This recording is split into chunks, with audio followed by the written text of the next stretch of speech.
Muy buenas noches, queridos amigos. Les habla Fernando Candiotto desde la ciudad de Roma, en Italia.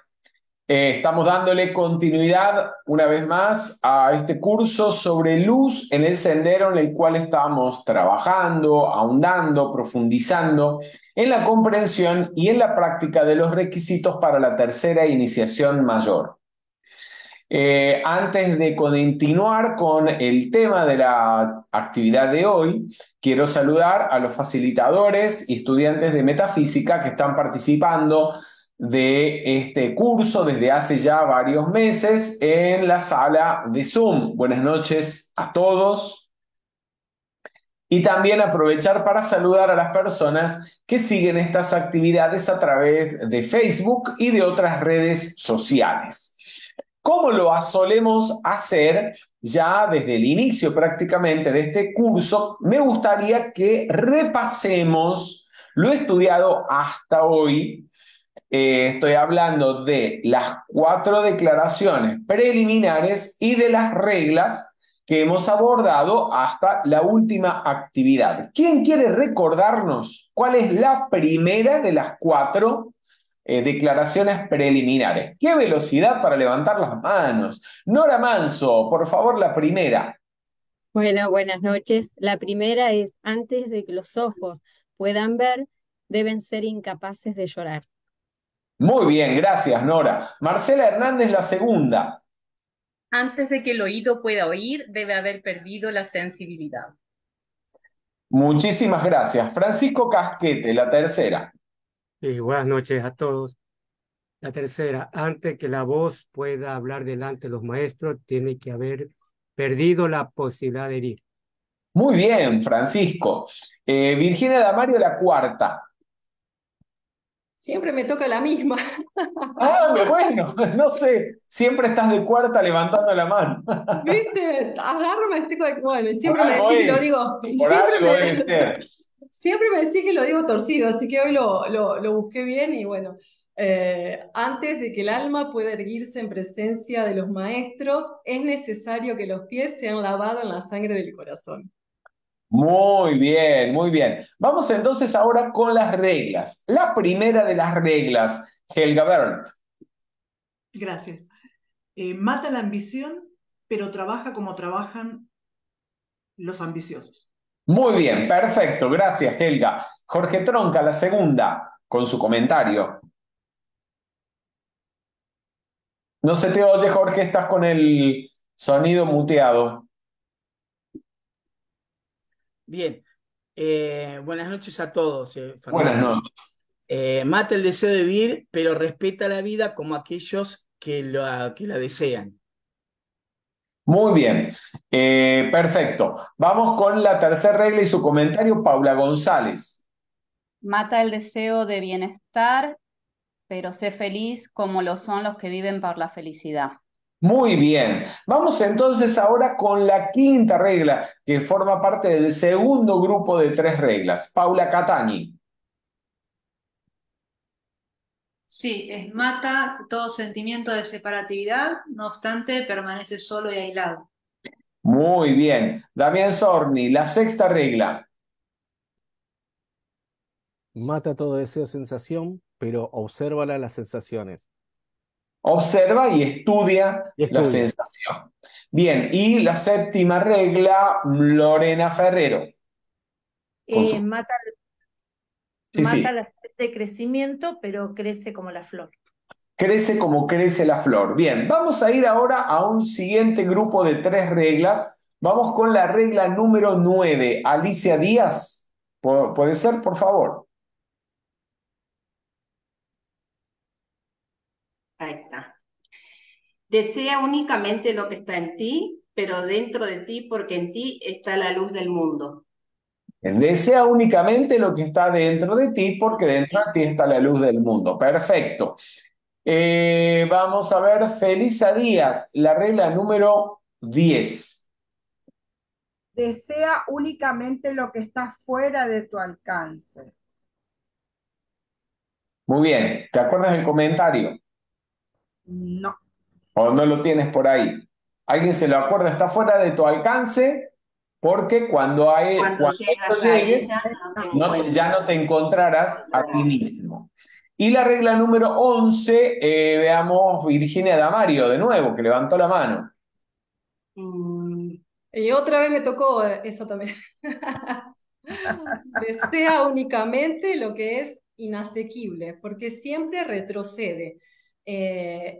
Estarás cerca de la luz, pero nunca tocarás la llama. Entrarás en la luz, pero nunca tocarás la llama. Muy bien, entonces vamos al siguiente grupo de 3 reglas que también comienzan con la palabra desea.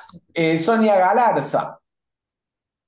Sí, dice, desea ardientemente el poder, ese poder que te hará aparecer como nada ante los ojos de los demás. Muy bien. Acá hay gente que no está participando, no está levantando la mano, ¿eh? ¿Qué pasa? O los voy a empezar a llamar al frente, como el profesor en el colegio, cuando éramos chicos. Vamos con la siguiente regla, Helga Bert. Desea ardientemente la paz, esa paz sagrada que nada puede turbar. Que nada puede perturbar. Perfecto. Nora Manso, la siguiente. Sea las posesiones por encima de todo, pero esas posesiones deben pertenecer al alma pura. Muy bien. Enriquecer el ser interior. Muy bien. Muchísimas gracias, Nora. Creo que con ello llegamos hasta la última regla que estudiamos la semana pasada y hoy vamos a abordar la siguiente regla que forma parte del último grupo de 3. Este último grupo de 3 son de las reglas originales que formaban parte de el texto original antiguo traducido por el maestro Pablo el Veneciano, al cual el propio maestro Pablo el Veneciano le agregó sus comentarios y también el maestro Hilarión. Y después de este grupo de 3 reglas que hacen referencia a la senda, tenemos 2 reglas más que son comentarios del maestro Hilarión, comentarios a propósito bastante extensos. Como les comentaba previamente, antes del inicio de la actividad, estaríamos a finales de diciembre o a mediados de diciembre, antes de la Navidad, culminando con nuestro estudio de pláticas sobre el sendero del ocultismo, volumen 3, en lo que respecta a la primera parte del libro Luz en el Sendero. Y toda esta primera parte de Luz en el Sendero incluye las reglas que van dirigidos específicamente a aquellos, mejor dicho, las reglas que van dirigidas tanto a los ya iniciados de alto grado como también a los estudiantes que se están acercando a la vivencia interna y que están dando los primeros pasos, desenvolviendo y expandiendo la conciencia crística en miras de manifestar plenamente el Cristo interno. Mientras que el segundo grupo de reglas, es decir, la segunda parte de Luz en el Sendero, está supuestamente, de acuerdo con lo que nos dicen los que saben, específicamente dirigidas a aquellos que ya están iniciados. Vamos entonces con la siguiente regla, que es la regla número... no, 13 no, es la número... Ay Dios, esta es la número 17. Busca la senda. Perfecto. Recordemos que la bibliografía de este curso, como lo están viendo en pantalla, está compuesta por los libros Luz en el Sendero de Mabel Collins, donde van a encontrar la redacción original de estas reglas con los agregados de las notas de los maestros Pablo el Veneciano, que es su traductor, y el maestro Hilarión, que fue quien le comunicara toda esta información a Mabel Collins. Luego tenemos pláticas sobre el sendero del ocultismo de Leadbeater y Annie Besant, con la transcripción de las conferencias y las charlas que oportunamente dieran sobre cada uno de los pasajes de Luz en el Sendero. Y luego el libro Tercera Iniciación de Rubén Cedeño con sus explicaciones al respecto de estas mismas reglas, del contenido de Luz en el Sendero relacionado con la tercera iniciación. Vamos a ir entonces a la lectura misma de la regla número 17, lo están viendo en pantalla. ¿Quién quisiera leer? Pero me gustaría que participe alguien que no lo haya hecho hasta este momento. Bien, levantó la mano, vamos a ver. Silvina Saucedo, que creo que no había participado. Buenas noches, gracias. Buenas noches. 17. Busca la senda. Estas tres palabras parecerán tal vez muy insignificantes para constituir una regla por sí sola. El discípulo dirá, ¿estudiaría yo estos pensamientos si no buscase la senda? Hilarión. Bien, o sea, el maestro Hilarión ahí está diciendo que en una primera lectura superficial, el lector podría decir, ¿y yo estaría leyendo Luz en el Sendero si no estuviera interesado en la vivencia interna o en el sendero espiritual? Pero por algo pone la pregunta y va a agregar un comentario a esto. Pero entonces, les hago yo la pregunta a ustedes, no solamente a los que están en la sala de Zoom, sino a todos los que están siguiendo esta transmisión o la están viendo en diferido incluso. ¿Qué es lo que están buscando al estudiar estas enseñanzas? Y no digo solamente al estudiar Luz en el Sendero. Al estudiar metafísica, al supuestamente poner en práctica la enseñanza metafísica, al leer los libros de Connie Méndez, Rubén Cedeño, el maestro Saint Germain, incluso al comunicar la enseñanza, ¿qué es lo que están buscando? ¿Alguien quiere decir algo? Damián Sorni. Yo creo que, Fer, lo que se va buscando va variando a medida que uno va estudiando y va poniendo en práctica las cosas. Uno comienza a veces, a lo mejor para buscar un beneficio propio, para resolver unos problemas en tu casa, unos problemas tuyos personales. Pero a medida que uno se va metiendo con el estudio y va poniendo en práctica las cosas, va buscando otra cosa en realidad. No sé si buscar es la palabra, yo no usaría la palabra buscar, sino más bien ir hacia un lado donde cada vez te sentís diferente. Esa diferencia te pone mejor, de mejor humor, te trae mejor un aspecto con relación a los demás. Y al ver vos que eso está funcionando en uno, querés que los demás también, porque cuando uno empieza a estudiar metafísica, las demás personas notan que hay una diferencia en uno y te hacen preguntas. Y entonces decís, bueno, ya es el momento de que empiece a hablarlo y comunicarlo. Y así es como empieza uno. Comenzás primero a lo mejor por a ver de qué trata esto algunos. Otros para mejorar y otros directamente comienzan, una vez que ya comenzaron a estudiar y poniendo estas cosas en práctica, dicen, bueno, vamos, ¿qué más hay de todo esto? Porque uno nota la diferencia en la vida de uno. Es como si tuvieras varias vidas en una cuando estudias metafísica. Te pasan montones de cosas que uno a lo mejor en una sola vida no le alcanzaría. Pero acelerás tanto y pasás por tantas, pero tantas experiencias que vos decís, bueno, esto está funcionando, quiero saber más. Te lleva a saber más. Yes. Y tu conciencia te pone en eso y te va quitando otras cosas. Ya en las reuniones de amigos uno no habla todo el tiempo de lo mismo como hacía yo antes. Yo busco gente que tenga ciertas ganas de hablar bien, ciertas ganas de positivismo, ciertas ganas de mejorarse como persona. Eso es, en mi opinión, con respecto a la enseñanza. Muchísimas gracias, Damián, por tu comentario. Sonia Galarza. Yo creo que como todos, uno se acerca a veces a un camino espiritual, a una búsqueda espiritual para solucionar problemas de uno propios, ¿no?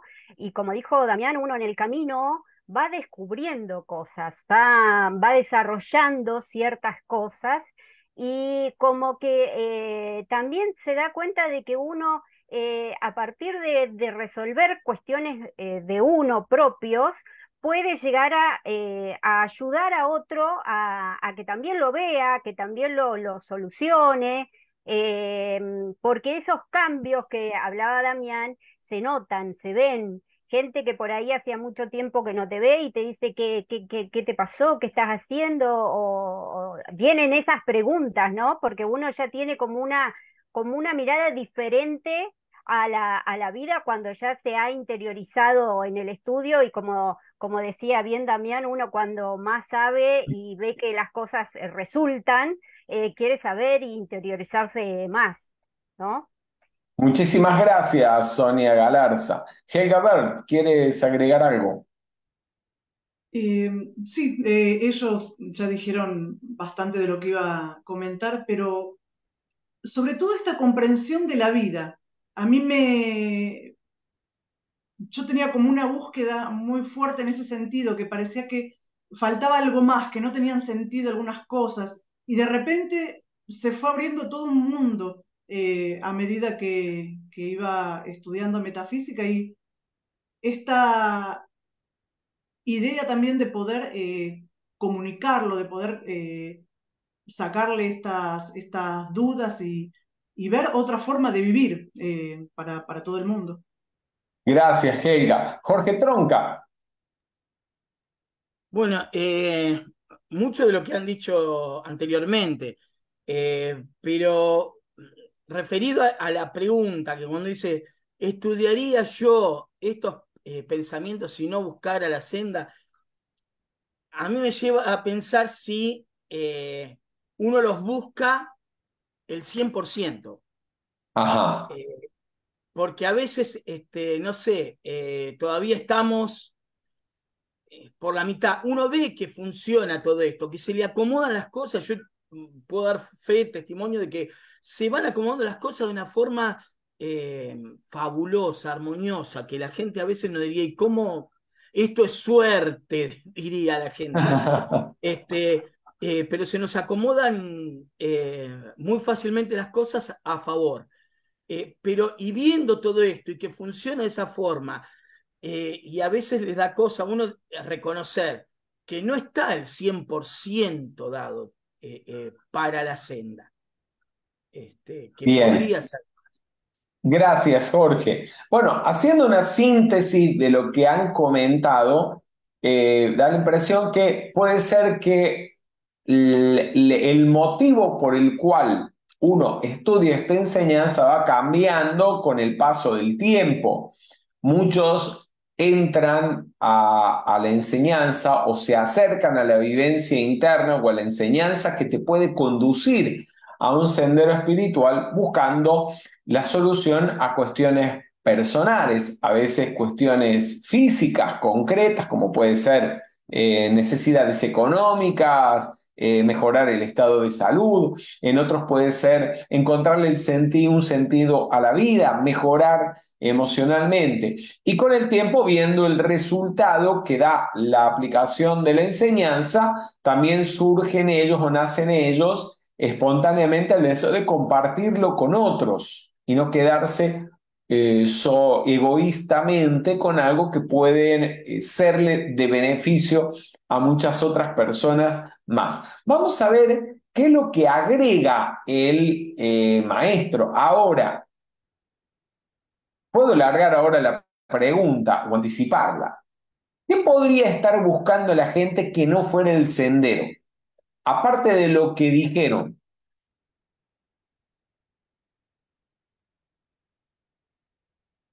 Vamos a dejarla. Virginia Damario. Vos te referís a la gente que le gusta toda esta parte espiritual, pero que no está buscando el sendero interno. Hay algo, fíjense que para muchas personas, sobre todo que se acercan en un inicio a la enseñanza interna o a la metafísica específicamente, ven la metafísica más o menos como una enseñanza de autoayuda o un grupo de metafísica como un grupo de autoayuda, que con el tiempo para algunos se transforma en una vivencia interna o en un sendero espiritual, pero para otros no, sigue siendo toda la vida un grupo de autoayuda del cual participan en una época de la vida, como participan de muchas otras actividades, y puede ser que un día, así que bueno, ya cuando obtuvieron lo que estaban interesados en conseguir a través de ese grupo de autoayuda, pues se van para otro grupo o se dedican a otra cosa. Sí, ese tipo de gente que vos mencionás puede ser que buscan el tarot, la aromaterapia. A ver, se la voy a hacer más fácil. Yo he visto personas que venían a una actividad de metafísica porque querían tener un auto, lo dijo la persona. Y cuando consiguió el auto, no vino más, porque ya consiguió lo que quería. O sea, ella vio que a través de los decretos, el uso de la oración científica, podía conseguir un mejoramiento de su situación económica. Cuando consiguió el mejoramiento de su situación económica, esto se fue. Esa persona no estaba buscando la senda. Estoy poniendo casos tal vez extremos, pero no por ello poco comunes. Silvina Saucedo, ¿quieres agregar algo? Lo que quería agregar era que uno al principio, cuando empieza en la enseñanza, parece que todo lo que vos deseas, sobre todo a través de la oración científica, se te da fácilmente, rápidamente. Entonces muchas veces se cree, a mí me pasó que si bien la enseñanza me llenaba de alegría y felicidad, y creo que por eso seguí, al principio uno cree que va a solucionar todo de la vida, pero cuando pasa el tiempo requiere disciplina, esfuerzo, dominio o control, bueno, de los pensamientos, los sentimientos, porque si no, no llega la evolución. Esa gente que tal vez viene, encuentra algo y luego la sigue utilizando como autoayuda, tal vez llega a un punto en que están como estancados, porque tal vez siguen con algunas situaciones que no pueden trascender Bien, gracias al no Silvina. poner el esfuerzo. Pero les vuelvo a la pregunta para que no nos vayamos de tema. Le hice una pregunta, ¿qué podría estar buscando una persona? Y díganme cosas concretas. Son facilitadores de metafísica que tienen que haber visto esto. ¿Sí? Gente que no está buscando la senda, está buscando otra cosa. Y en un momento se vuelve evidente. Paula González, ¿quieres agregar algo? Sí, yo tuve una vez una participante joven que venía regularmente a todas las actividades y un buen día dejó de venir. Y después de un tiempo largo que no vino, volvió y me contó que ella venía a las actividades al principio porque lo que quería era un novio. Ok. Y como lo había conseguido, había dejado de venir. Ya consiguió el novio, bien, Claro, listo. buenísimo. Lo Después tenía, volvió y le digo, lo ¿y qué tenía pasó que clarísimo. ahora? ¿Qué pasó? Le digo que ahora volviste. Me dice, no, lo que pasa es que me peleé. Ah, bien, ok. Entonces, ¿qué vino? De nuevo a ver si conseguía A otro ver, novio. sí, no sé, a ver qué hacía, porque se le había ido el novio. A veces la gente lo que busca son distracciones, Fer. Una Sí, distracción más, como un deporte, o algo un grupo social, raro. ¿no? Sí, sí, pertenecer a algo. Feliz, gracias, Paula. Felisa Díaz, ¿quieres agregar algo? Y esto que decía Paula, también decía que vienen o buscando una pareja, o sanar alguna apariencia, o solventar alguna situación económica, que después con el tiempo, ya sea corto o largo, se van y después vuelven a pedir, a ver qué herramienta llevarse para afrontar otras nuevas situaciones que les va pasando. Creo que a Bien, uno también le pasa, le sucede eso, y que con esto de la enseñanza, esto de estar, nos hace a nosotros cada vez mejorar nuestros instrumentos para poder enfrentar todas las situaciones que nos aquejan. bueno, muchísimas gracias, Felisa. Noemí Barquiesi, no sé si querías agregar algo. Sí, Fernando, yo quería comentar la asistencia de una persona a uno de los grupos que lo único que quería era coleccionar los certificados de asistencia. ella luego los enmarcaba y los ponía en su gabinete de trabajo y nosotros en Córdoba le decimos chapear a eso. Ella chapeaba con que tenía el conocimiento de todos esos certificados, pero bueno, jamás había participado en acomodar una silla, nunca llevó un volante, o sea, lo único que quería era hacer su negocio. Para eso venía.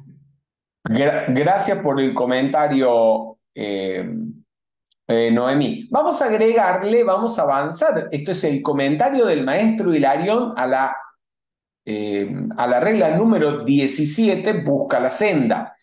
Les leo de nuevo lo que habíamos visto hasta acá. Dice, estas tres palabras, busca la senda, parecerán tal vez muy insignificantes para constituir una regla por sí solas. El discípulo dirá, ¿estudiaría yo estos pensamientos si no buscase la senda? Sin embargo, no te apresures a pasar adelante. Detente y medita un poco. ¿Es realmente el camino lo que deseas? ¿O es que tu fantasía te ofrece una vaga perspectiva de encumbradas alturas para escalar, un gran porvenir que abarcar? Con esta pregunta que hace el maestro Hilarión, se la repito, ¿es realmente el camino, el sendero lo que deseas, la vivencia interna? ¿O es que tu fantasía te ofrece una vaga perspectiva de encumbradas alturas para escalar, un gran porvenir que abarcar? ¿A qué se está refiriendo el maestro Hilarión con esa pregunta? Alejandra Capuzzi. Yo en realidad casi que te pregunto más que contestarte, pero da la impresión en primera lectura que se está refiriendo a la búsqueda de poder, a una búsqueda de Puede ser, simulación tal vez. puede ser. Más un dominio externo que una cuestión de desenvolvimiento o de servicio mismo. Puede ser una búsqueda de poder o una búsqueda personal. ¿Y cómo lo llamaríamos a eso? Hay una palabrita, se la hago fácil. Ambición. ¿Perdón? Puede ser ambición. Ambición, exactamente. Ambición, que es el objeto de la primera regla de Luz en el Sendero. Mata la ambición, pero trabaja como los ambiciosos. Dice, cuidado que no estés en la senda creyendo que estás buscando la senda cuando en realidad estás estudiando estas enseñanzas por algún motivo egoísta, por ambición. Vamos a propósito de esto, a recordar un poquito de la ambición. Lo estudiamos al inicio propiamente del curso, ya que es el tema que toca la primera regla. ¿Qué diferentes tipos de ambición tenemos? ¿Cómo podemos clasificar los distintos tipos de ambición de acuerdo con el objeto ambicionado? ¿Por qué lo decimos? Porque a lo largo de la evolución, aquello que el ser humano ambiciona va cambiando con el tiempo, no es siempre lo mismo. Para el ser humano que vive una vida física, material, como puede ocurrir en toda la primera aula, el aula de la ignorancia, las primeras 700 encarnaciones, la vida del ser humano es una vida enfocada específicamente en lo físico, en resolver y controlar el mundo físico, y por lo tanto, por lo general, la ambición está dirigida a cuestiones materiales, como puede ser acumular dinero, tener una buena casa, conseguir algo que le aporte seguridad material o incluso poder material. Pero después eso con el tiempo, a medida que se va consiguiendo lo que se ambicionaba en primera instancia, la ambición o el deseo egoísta va cambiando de objeto, se va tal vez volviendo más sutil lo que se desea o lo que se ambiciona, pero sigue siendo ambición. ¿Alguien quiere participar? O sea, estamos hablando de en primera instancia una ambición física. En la ambición física, ¿qué cosas se pueden desear? Sonia, veamos Sonia Galarza, sí. A ver, todo lo que sea ambición, por eso la regla dice, mata la ambición. Concretamente, ¿qué cosas físicas se ambicionan? Un Doy auto, vueltas. una casa, una cuenta bancaria abultada para poder Bien. desarrollar cosas personales, viajes. Bien, una vez que esa ambición física más o menos se ha satisfecho, ¿qué viene después o qué puede venir después? Alejandra Capuzzi, vamos a ver. No se te oye, Ale. No se oye, Ale, no se activó. Sí, cuando hablamos de poder no solo es físico, ¿no? También, Sí. después de logrado lo físico, también está el poder emocional y el poder mental. O sea, Sí. influir sobre otros, que te sigan, o que alguien te copie, o tener, o ejercer cierto poder sobre otros. Eso para mí Ejercer es... cierto poder. Y poder ejercer cierto poder sobre otros, ¿qué hace falta? Porque hay cosas que hay que conseguirlas, Tienes que desarrollarlas. tener algún tipo de habilidad o algo que puede ser. Lo más grave sería la manipulación, ¿no? Porque ya ahí puede haber hasta una psicopatología, pero bueno, hay intereses que muchas veces son tergiversados, ¿no? Se quiere Bien, aparentar algo que no es. gracias. Pasa. Gracias, Alejandra. Jorge Tronca, ¿quieres agregar algo? Bueno, no, sí, que después uno ambiciona tener algún título, cultura, intelecto, todo eso también hace al dominio y al poder. Y después lo que nos dicen a nosotros, lo que siempre nos ha enseñado es que el premio al servicio es más servicio. Entonces, siempre la perspectiva, cuando uno está buscando la senda, tiene que saber bien el objetivo a dónde va, que ese poder no es tal o vendrá, pero en favor de la humanidad. Bien, gracias, Jorge. Damián, ¿querías decir algo? Sí, que la ambición es lo que te tienta, es la gran tentadora, como estudiamos acá en las actividades, es lo que te está tentando. La ambición puede ser física, como tener un trabajo, mucha plata, puede ser mental, como para que todo el mundo piense igual que vos o vos manipular a los demás, pero también la ambición puede ser, entre comillas, espiritual. Bien. Y cuando es espiritual, ¿qué se ambiciona? ¿Cuál es el objeto de la ambición? O sea, ¿cómo ven ustedes o si les ha pasado observar a alguna persona o en ustedes mismos la ambición espiritual, qué es lo que se desea? Dentro de la ambición espiritual, vos podés tener el querer ascender y ser más que otro, o tener seguidores. Podría ser tener seguidores. Bien, levantaron por ahí la mano Lorena Ferrero, Francisco Casquete, no sé si tenían algo que decir. Francisco Casquete. Sí, sí, algo lo que decía Damián al final, el ser reconocido espiritualmente, tener ese poder, tener esa forma de ante los demás, tener esa autoridad, pero para alimentar la personalidad, o sea, no con el sentido de servir, sino más bien alimentar el ego. Ese es Alimentando el ego. Bueno, Noemí Barquiesi, ¿ibas a agregar algo? Sí, Fernando, podría ser también ambición, que como me leí un montón de libros y tengo grupos, me siento más cerca de los maestros, casi la mano derecha de ellos. Aspiro a llegar a Bien, eso. No sé. bien, gracias. Gracias a todos por su participación. Entonces, la ambición, como lo conversamos Damián, querías decir algo. Sí, una pregunta más que nada, Fer, es esta ambición que estamos hablando ahora, las personas que entran a estudiar metafisicando en el sendero, que estudian a lo mejor metafísica o alguna enseñanza espiritual, los que tienen esta ambición tratan la enseñanza como tratarían estar en internet, en TikTok, en Facebook, buscando que lo sigan, buscando aparecer, buscando renombre, buscando que todo el tiempo todo el mundo los reconozca. A eso voy, me parece, que la ambición te lleva a no comprender realmente que es un labor interno y una labor hacia los demás, sino que la ambición hace que resalte tu ego.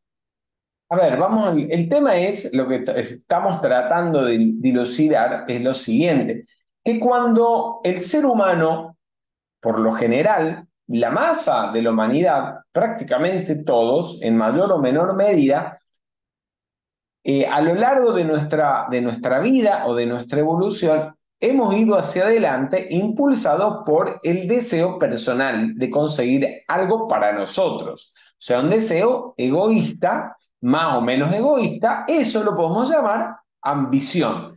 Quedó tomando de diferentes maneras, pero el hábito de desear algo para uno es lo que nos ha impulsado hacia adelante.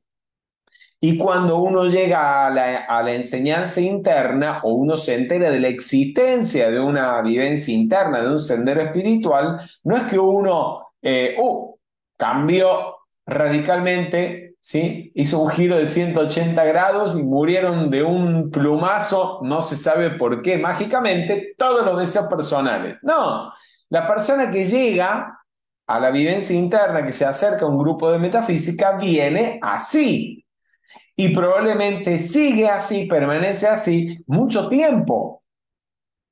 Y algunos tal vez toda la vida que permanezcan dentro del grupo, con un mayor o menor interés personal. Porque la ambición va tomando diferentes formas, pero sigue allí, se va sutilizando. Tenemos la ambición física grosera, que a lo mejor no es lo que va a primar en un estudiante que lleva mucho tiempo en la enseñanza, aunque puede ser que sí, como aquella de acumular riquezas, poder económico. Después puede haber, como mencionaron, una ambición emocional de sentirse bien emocionalmente, ya no te interesa tanto lo económico, pero sí estar rodeado de amigos, seres que te quieran, o de tener una pareja, formar una familia. Es un interés más, digamos, emocional, afectivo, una ambición que se relaciona más con lo emocional. O puede ser mental, intelectual, de ser reconocido por las capacidades mentales, por el conocimiento, por los títulos universitarios, etcétera, lo cual también, o por las habilidades intelectuales y emocionales, lo que da, sin lugar a dudas, como lo mencionó en algún momento Capuzzi, da poder. Pero para poder tener poder hace falta no solamente dinero, hay que tener inteligencia. Por ejemplo, un político, para lograr que la masa lo siga, lo vote, tiene que tener un verbo fluido, sonar convincente, saber cómo mover el pensamiento de la masa, cómo generar opinión. También lograr cierto autodominio. ¿Por qué? Porque seguramente hay otros que le van a disputar ese poder, y en la disputa, en la discusión, en el debate, si pierde los estribos, pierde el debate, pierde el poder. Por lo tanto, algo que caracteriza, por lo general, a los seres humanos que consiguen cierta cuota de poder en el mundo es un cierto grado de dominio emocional, que no quiere decir que sea pureza emocional, ni que sea un dominio completo, pero hasta cierto punto logran tener un autocontrol emocional y un importante desarrollo intelectual. Entonces, todo eso se va consiguiendo, el ser humano lo va consiguiendo por un esfuerzo que por lo general está impulsado por la ambición, sea una ambición física, sea una ambición emocional, sea una ambición mental de poder, y eso se puede también observar en el sendero espiritual o en no sé ni siquiera si llamarlo el sendero espiritual. Puede transformarse esa ambición simplemente en ambición espiritual. Y la persona creer que está en una vivencia interna o en un sendero interno, y en realidad vivir en un maya de espiritualidad que no está más que en su propia mente, escondiendo la ambición que ha simplemente reemplazado objetos más burdos y groseros por otros más sutiles, como la ambición de ser reconocido como gurú, como maestro espiritual, o ser el líder de una organización, de una escuela de estudios esotéricos, o incluso de una religión, o ser reconocido como alguien que tiene poderes paranormales o que tiene la capacidad de conectarse con el más allá. Recordemos que todos los textos que nos comunican las enseñanzas o las reglas del sendero espiritual advierten del peligro del desarrollo de los sentidos internos o de los siddhis, las facultades paranormales, y el mayor peligro es el orgullo. Porque en la mayoría de las personas en las que estos sentidos se despiertan espontáneamente, como ven cosas que los demás no ven, como oyen cosas que los demás no oyen, se sienten o se creen superiores a los demás. Y aquí podríamos incluir también a aquellos que, ya sea por estudio o por cercanía con una fuente de información esotérica o de carácter interno, sienten que porque tienen más conocimiento, están más avanzados, más evolucionados por encima de los demás y ambicionan continuamente más conocimiento porque eso fortalece esa postura que internamente creen tener u ocupar.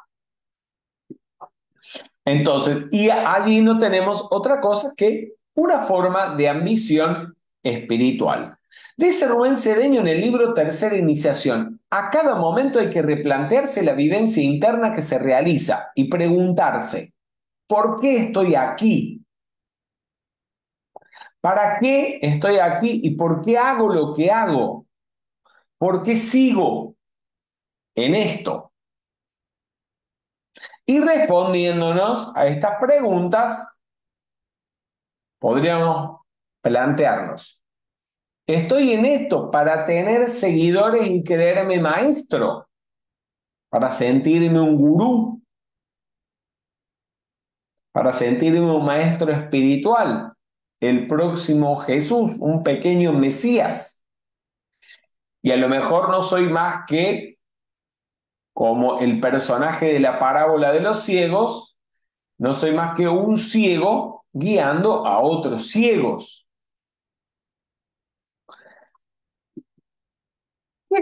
Cuando la persona lo que desea es eso, tener seguidores y creerse maestros, surgen problemas, surgen conflictos en el grupo. ¿Por qué? Porque donde hay intereses personales, egoístas, hay conflicto. ¿Qué tipo de conflictos o qué planteamientos surgen cuando la persona está, por ejemplo, en un grupo de metafísica o en un grupo de enseñanza interna y su objetivo al comunicar la enseñanza o al participar del grupo no es el sendero en sí, la enseñanza en sí, el servicio a la humanidad, sino tener seguidores? ¿Qué pasa? Por ejemplo, Virginia Damario lo ha visto eso. ¿Qué pasa?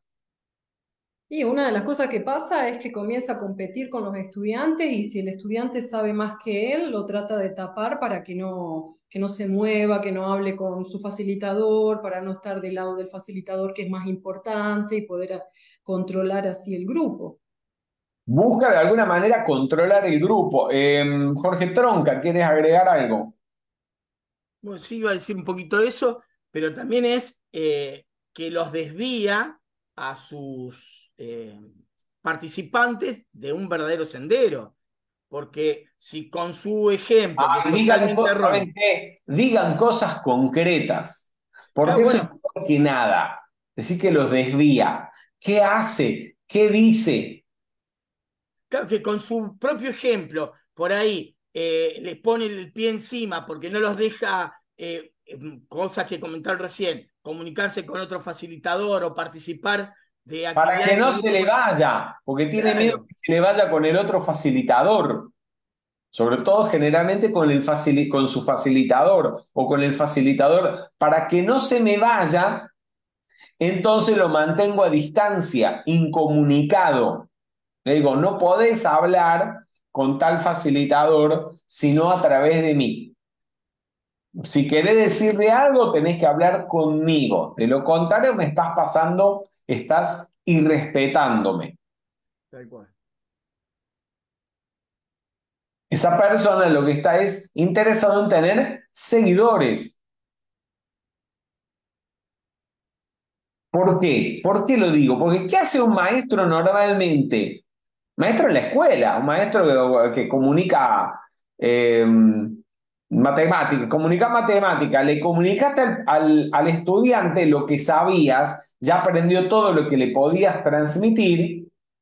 Si hay otro que sabes más, adelante, pase y siga con el que sabe más. Continúa con su proceso de aprendizaje porque tu objetivo es que el estudiante avance en su proceso de aprendizaje. Paula González, ¿querías agregar algo? Sí, no solo uno les transmite conceptos y enseñanza, también hay que transmitir el que aprendan a pensar por sí mismos. En ese pensar por sí mismo, la persona, si uno le transmite eso a otro, te das cuenta que el que está transmitiendo eso no está buscando que lo sigan, sino que el otro desarrolle su propia forma de vida, de pensar, de llevar adelante su vida. Mientras que el facilitador que lo que busca es que lo sigan, no permite que el otro piense, simplemente lo Bien, mantiene subyugado. bien, entonces hay algo, hay una actitud que es diferente en ambos, ¿sí? El que quiere que, o el que estimula el despertar del discernimiento, el desarrollo del discernimiento, tiene que tener una actitud. Y el otro que no lo estimula y que trata de mantener dormido al discernimiento, ¿cuál es la actitud que tiene? Y que se las sabe todas y que el que habla es él y no permite intervención alguna, no hace preguntas, habla y habla, no deja participar a nadie. Y hay algo más, todo eso lo podríamos resumir en una palabra. Que Control. ¿Eh? Controla. Controla, bien, sí, controla. ¿Y eso sería qué cosa? ¿Y qué hay? Autoritarismo. Hay autoritarismo, exactamente. Cuando hay autoritarismo, el autoritarismo busca evitar que la otra persona piense, se exprese, reflexione, se dé cuenta por sí misma. O si se lo está haciendo para sentirse superior y mirar a los demás desde arriba, sentirse superior porque se tiene más poder, o porque se tiene más seguidores, o porque se tiene más conocimientos, o porque se tiene más títulos, puede ser también.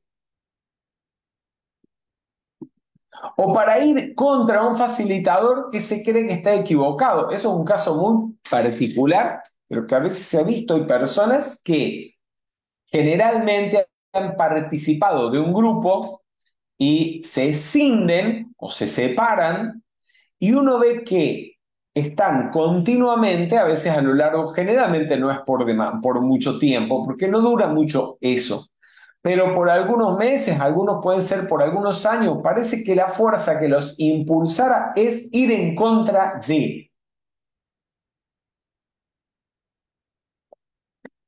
Sí, ir en contra de aquel con el que no están de acuerdo. Eso suele ocurrir, lo hemos visto más de una vez, cuando, por ejemplo, ¿por qué? Porque si usted, por ejemplo, no le interesa más ir al grupo o a la actividad de un facilitador, pues no vaya más. Pero ¿Qué es lo que impulsa a una persona a decir, voy a dedicarme a dar actividades o a reunir a la gente para hablarle mal de otro?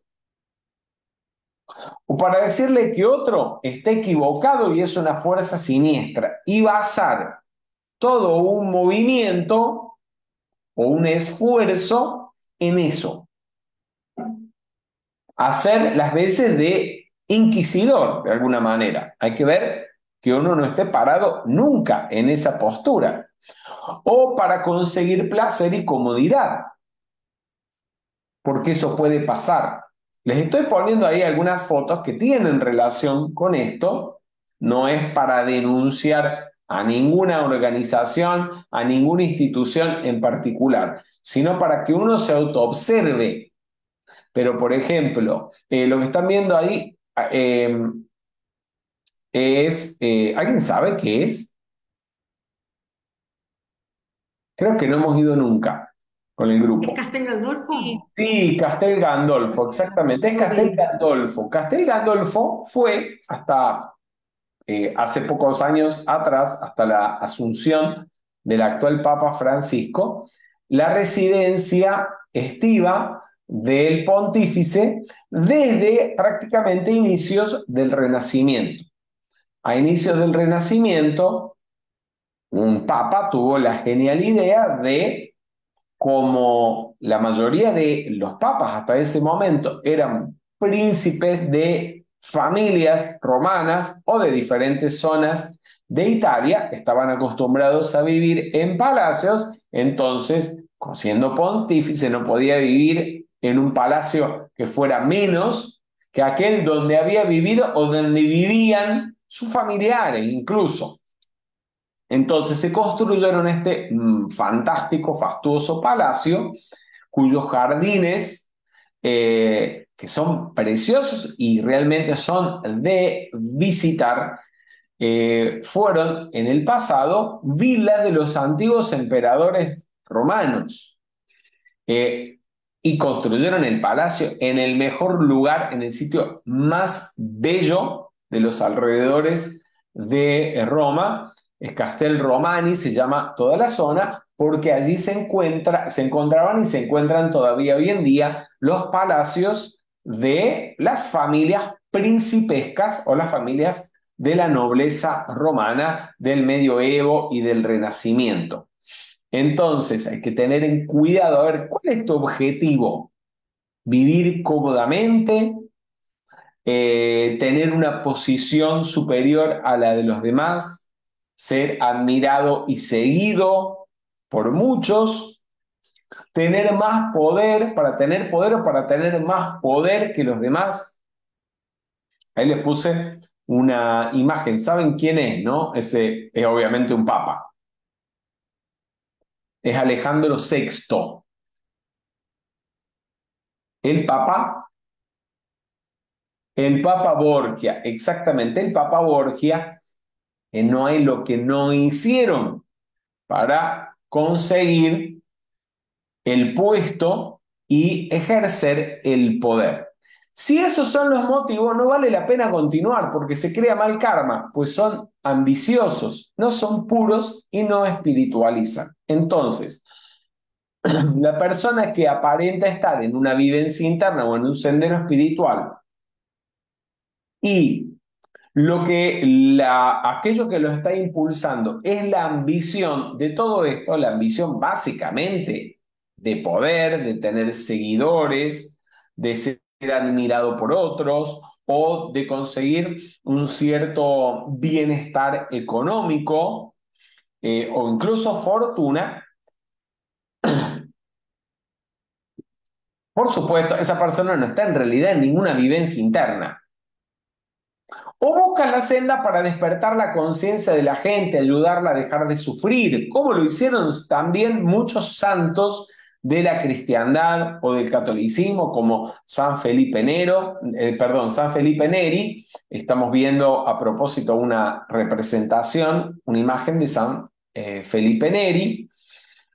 O buscan la senda para facilitarles la enseñanza a los demás. Estamos viendo allí imágenes que representan a San Ignacio de Loyola y están viendo también algunas imágenes de los lugares donde vivió aquí en Roma, que eran en el momento habitaciones muy sencillas. Un escritorio donde tenían apenas espacio para un escritorio, una cama y donde trabajaba, y en el caso de San Ignacio de Loyola, dirigía toda la Compañía de Jesús, conocida popularmente como la Orden de los Jesuitas, desde allí, desde su escritorio, en una humilde habitación, una serie de habitaciones. Por supuesto, hoy están muy acomodadas, son muy hermosas, y al lado de estas habitaciones de San Ignacio de Loyola, que se pueden visitar, se construyó con el tiempo una iglesia, una basílica fantástica, llena de oro, de frescos y de pinturas de grandes artistas. Allí también se puede observar la tumba de San Ignacio de Loyola, algo fastuoso, pero que contrasta en gran medida con la sencillez en la que vivieron estos santos, estos hombres. Lo mismo pasa con San Felipe Neri. Hoy en día está en una iglesia maravillosa, Santa María in Vallicella, lleno de oro, de joyas y de obras de arte invaluables, de un enorme valor, que contrastan con la sencillez en la que ellos vivieron en contacto con la gente necesitada, con la gente ignorante, con los niños que no sabían leer ni escribir, sacándolos de la calle, instruyéndolos, dándoles de comer a los necesitados, a los peregrinos, ocupándose de los hijos de las prostitutas que vivían en la calle, abandonados de todos. Entonces, sí vale el sentido de buscar y seguir la senda que has escogido. Hay que preguntarse todos los días por qué estoy en lo que estoy, por qué hago lo que hago y recordárselo. No era tan sencilla la regla número 17. Y podemos juntos hacer esta afirmación y reflexionar en esta afirmación. Si Dios no tiene ambiciones ni se separa porque es unidad, yo que soy su hijo, tampoco. Bien, podemos entonces terminar de leer todo el comentario del maestro Hilarión a esta regla. ¿Quién gustaría de leerla? Veamos, Lorena Ferrero. Busca la senda. Estas tres palabras parecerán tal vez muy insignificantes para constituir una regla por sí solas. El discípulo dirá, ¿estudiaría yo estos pensamientos si no buscase la senda? Sin embargo, no te apresures a pasar adelante. Detente y medita un poco. ¿Es realmente el camino lo que deseas? ¿O es que tu fantasía te ofrece una vaga perspectiva de encumbradas alturas para escalar, un gran porvenir que abarcar? Ten presente la advertencia. El camino ha de buscarse por amor al mismo, no teniendo en cuenta tu... No se te oyó la última parte. El camino ha de buscarse por amor al mismo, no teniendo en cuenta tus pies que lo han de recorrer. El camino ha de buscarse por amor al mismo, no teniendo en cuenta tus pies que lo han de recorrer. ¿Qué quiere decir eso, esa última oración que está subrayada y que está expresada en otras ideas, en otros libros donde hallamos también requisitos de la vivencia interna? Felisa Díaz. Con respecto a que tus pies se van a cansar, porque a veces uno se cansa de hacer servicio o de estar, entonces, pero ese recorrido, ¿sí? Que no te lleve a renunciar lo que elegís día a día. Pero a ver, la oración principal es la primera. Dice, el camino ha de buscarse por amor al mismo.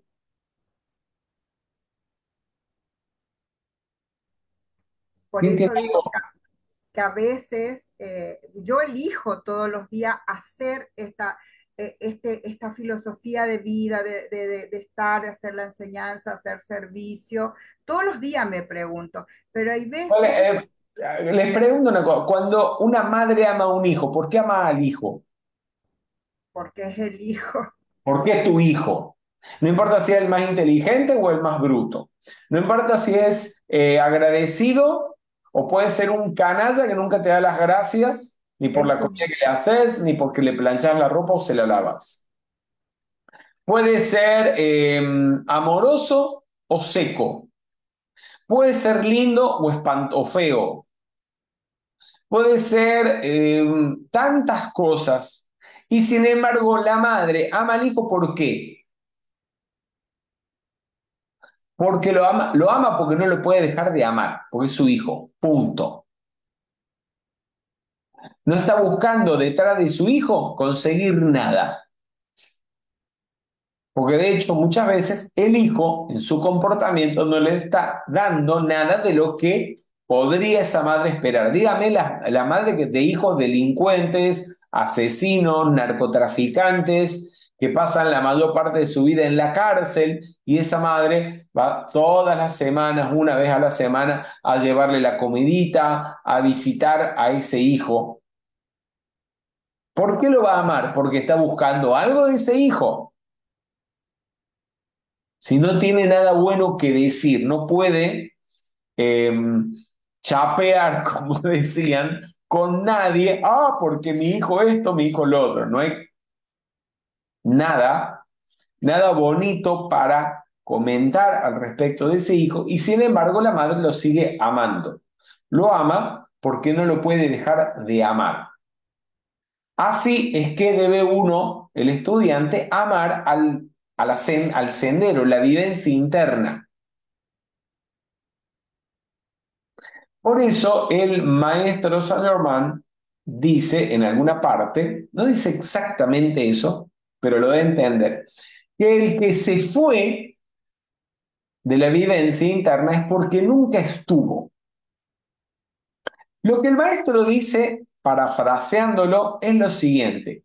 Hay personas que participan de los grupos, que aparentemente son estudiantes, pero que cuando consiguen o un bienestar económico que estaban buscando, o una pareja, como alguien mencionó allí, se van, no se los vuelve a ver, y al final se quedan sin nada. Es natural que se queden sin nada porque se han ido atrás de cuestiones que son impermanentes. Es normal, se van a quedar sin nada porque a más tardar con la desencarnación van a tener que dejar eso por lo cual abandonaron una vivencia interna. Y dice, esos estudiantes no son verdaderos estudiantes y nunca lo fueron.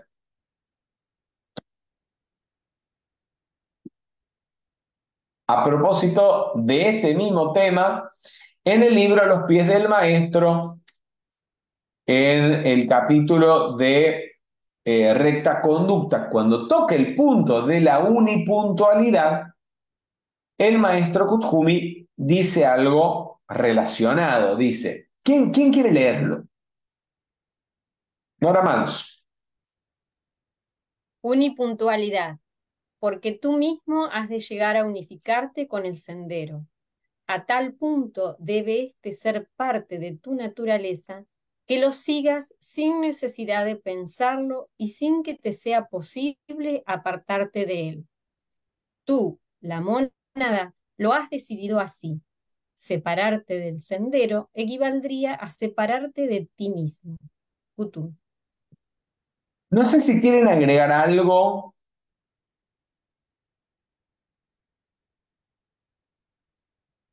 yo sí agregaría algo. Es como cuando para el artista, el pintor, que se haga rico pintando o no se haga rico pintando, gane bien o gane mal, tiene que pintar.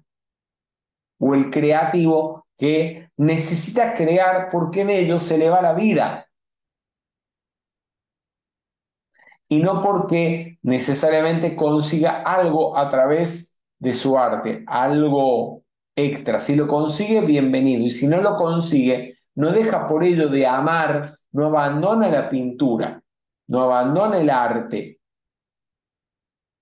Y lo mismo pasa, o lo mismo tiene que ocurrir con la vivencia interna o el sendero espiritual. Solamente se está realmente en el sendero cuando usted es el sendero. Y por supuesto ese sendero no es ningún camino ni ninguna senda en ninguna parte fuera de uno. Por eso a lo mejor vivencia interna es un término más apropiado para referirse a ello, porque el utilizar la palabra sendero le puede generar a la mente la idea o la imagen de algo externo a uno, lo cual es absolutamente irreal. Dice Lidbiter, ¿quiere alguien hacer un comentario, una pregunta, agregar algo? De lo contrario, avanzamos con este comentario de Lidbiter. ¿Quién podría leerlo? Francisco Casquete. Sí, gracias, Fernando. Instrumento del maestro. A lo largo de la senda, toda la personalidad debe ser puesta a un lado y uno debe trabajar desde el punto de vista del yo superior, pensar solamente un ser, un buen instrumento de los maestros. Ahora les pregunto, ¿cómo sería trabajar desde el punto de vista del yo superior? ¿Qué podría implicar esto? O a ver si les vienen ejemplos. Si ustedes lo han practicado, actuar o tratar de ponerse en la posición del Cristo interno y vivir como si uno fuera el Cristo interno. Es decir, ¿cómo vería el Cristo interno o cómo vería la presencia de yo soy esto? Veamos, Sonia Galarza. A ver, yo lo relaciono, por ejemplo, en la forma más práctica es cuidar mis pensamientos, tratar de que sean positivos, constructivos, cuidar las emociones, tratar de sobrellevar cualquier inconveniente que se me presenta de la mejor manera, Pero tratar. ¿por qué? Ok, ¿y qué sería y qué tendría que ver eso que vos me estás diciendo con trabajar desde el punto de vista del yo superior? No escuché, se me cortó justo. La pregunta que hicimos aquí en el punto. ¿Qué tiene que ver eso con trabajar desde el punto de vista del yo superior? No estoy Eh, diciendo que esté mal lo que hayas dicho. Lo que quiero es que me unas las dos cosas. O sea, si yo estoy, como dijiste, ese sendero no es un camino, es uno mismo. Entonces, estoy trabajando de desarrollar pensamientos constructivos y positivos todo el tiempo, de tratar de, en lo posible, cualquier oportunidad que se me presente, de ayudar o de transmitir ese positivismo a los demás. Entonces, cada vivencia que se me presenta en la vida es ese transitar y el de ir desarrollando No ese. pregunte, a ver, Sonia Galarza, eso, vos te quedaste en la diapositiva anterior. Leímos una diapositiva. Ajá.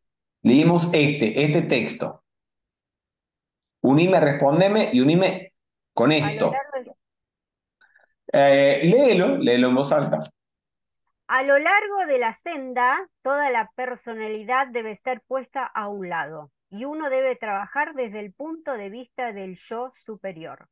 pensar solamente en ser un buen instrumento de los maestros. Perfecto. Ese Entonces la pregunta fue, ¿cómo sería trabajar desde el punto de vista del yo superior? Y tratar de ser ese instrumento, primero, por ejemplo, es armonizarme para ser un buen instrumento, por ejemplo, cuando estoy haciendo un decreto. ¿Un buen instrumento de quién o de qué? Del maestro que si estoy haciendo un decreto por la paz, tratar de armonizarlo y tratar de ser yo un instrumento para transmitir esa paz a los ¿Un demás, instrumento de quién? de los maestros, Yo no te pregunté cómo ser un instrumento del maestro, sino cómo sería trabajar desde el punto de vista del yo superior. y correr a la personalidad, dejar de pensar, por ejemplo, ¿Y cómo la corres a la personalidad? Están diciendo cosas teóricas. pero por ejemplo, cuando yo me armonizo, estoy Ok, tratando cuando de te cambiar. armonizas, ¿por qué decís que eso es trabajar desde el punto de vista del yo superior? Eso es lo que no me estás uniendo. Ajá. ¿Alguien quiere decir algo? Marcela Hernández. Para mí, trabajar desde siendo la presencia de Dios yo soy o desde el yo superior es manifestando la pureza de intención, manifestando también, como decía ella, la armonía en mis acciones, en mi vida ¿Por personal. qué? ¿Por qué eso es trabajar desde el punto de vista? Porque la presencia de Dios yo soy, el Cristo, el alma, es la perfección y son todos los aspectos divinos. Eso. A ver, no estaba mal lo que estaba diciendo Sonia Galarza, pero unime. Si ser positivo o armonizarme o expresar armonía, ¿por qué? Porque el Cristo tiene pensamiento positivo. Claro. Porque el Cristo es armonía. Es ser positivo porque el Cristo solo tiene pensamiento positivo. No es, es ponerse en cómo actuaría el Cristo en esta situación. Y actuar como actuó el Cristo. Vamos. O la presencia yo soy. Hay algo que la presencia yo soy no pueda conseguir, no pueda lograr. Les pregunto. No, todo lo puede. ¿Por qué? Porque es una individualización del ser universal. Y el ser universal es omnisciente, omnipotente, omnipresente. Por lo tanto, la mónada no hay lo que no pueda. Entonces, si usted se para desde el punto de vista de la presencia yo soy o del yo superior, usted no puede aceptar ninguna limitación, no puede aceptar un no puedo, por supuesto, siempre y cuando lo que se vaya a realizar sea bueno, puro, no le haga daño a nadie. Esté impulsado por una motivación pura, como decía Marcela Hernández. Eso es pararse desde el punto de vista del yo superior. También algo que a mí me ha servido mucho, no sé si les sirva a ustedes, es ante circunstancias de la vida aparentemente no tan agradables, entonces pararse, pensar o pararse en el punto de vista del Cristo interno. Para tu Cristo interno, la duración de una encarnación es un día. Y para la mónada de la presencia yo soy es menos que un día, es un segundo en la eternidad. Entonces, esto le quita mucho dramatismo a ciertas circunstancias de la vida que a veces producen desesperación, desesperanza, depresión en un ser humano común que está identificado con la personalidad y ve momentáneamente tal vez las ilusiones de su vida apagadas. o frustradas. Y si uno se lo ve desde el punto de vista del Cristo interno o de la mónada, en realidad, ¿cuántas veces, cuántas cientos o miles de veces habrá uno pasado por eso mismo y por cosas peores en 700 u 800 encarnaciones? Así que esto es nada.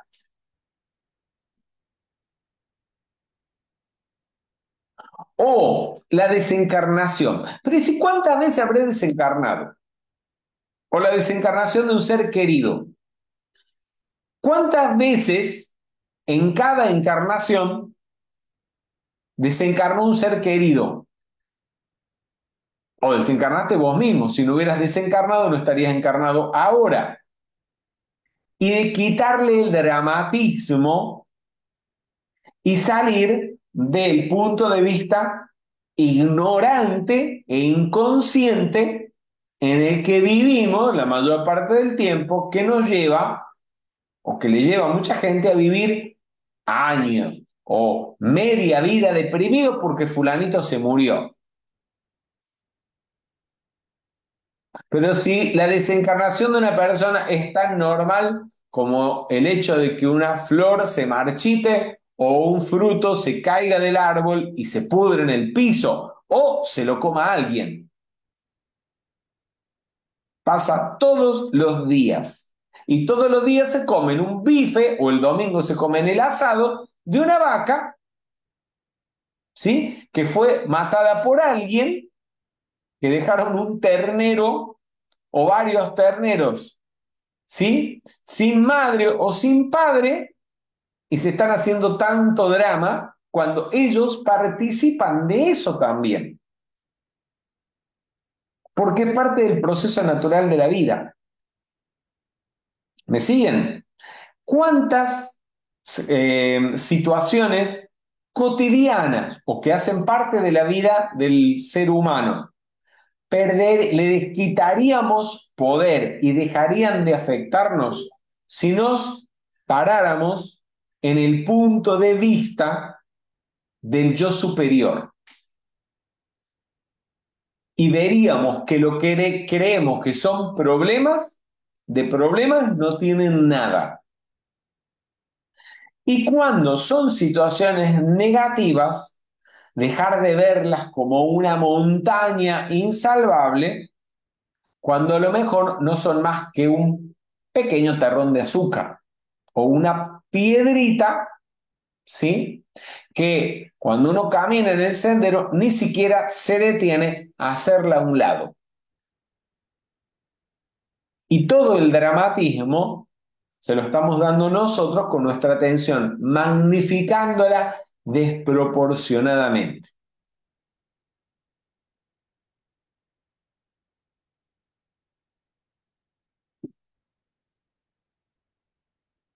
Bien, ¿tienen alguna pregunta más? ¿Algún comentario? Si no hay preguntas o no hay comentarios, yo dejaría la actividad de hoy en este punto. Creo que es suficiente.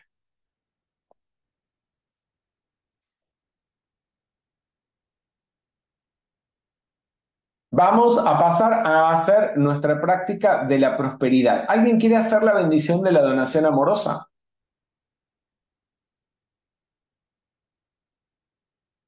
Nora Manso.